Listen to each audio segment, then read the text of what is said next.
灯条已经点亮，故障是灰屏。来，我们拆开看一下。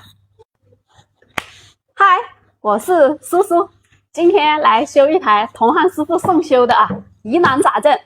他说他已经换了3块主板了，换一块又烧一块。你们有没有遇到这样的故障呢？其实像这种问题只要你是根本原因你没找出来，即使你是换100块也是会烧了的。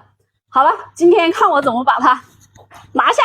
创维43X8 PT430 汇科的屏，那我们看它的逻辑板跟主板它是一体的。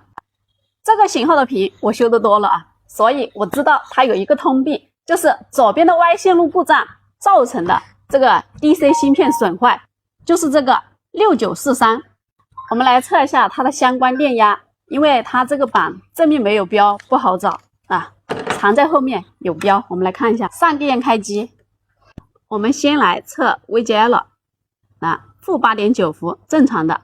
我们再来测 VGH，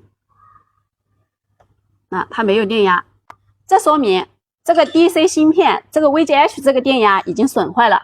我们不想动手的师傅就直接换一块主板就可以了。就像这个师傅一样，已经换了3块了。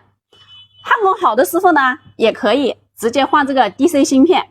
但是对于有些说也不想换板焊工也不好的师傅，今天我就分享一个小妙招给你们。那外挂一块 DC 板，我们 DC 小板只需要接2根线。我先接这根供电线12伏，再接 VGH，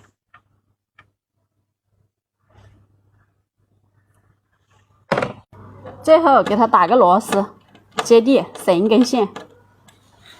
现在我们开机来看一下，就是不知道这样子的改装它会不会冒烟。来，我们来看一下，开机，好了，成功点亮，有惊无险不过像这种情况呢，我们也不能开太久，我们必须要把坏的这边 Y 线路给它断了，不然这个 DC 板同样是会烧掉的。你们学会了吗？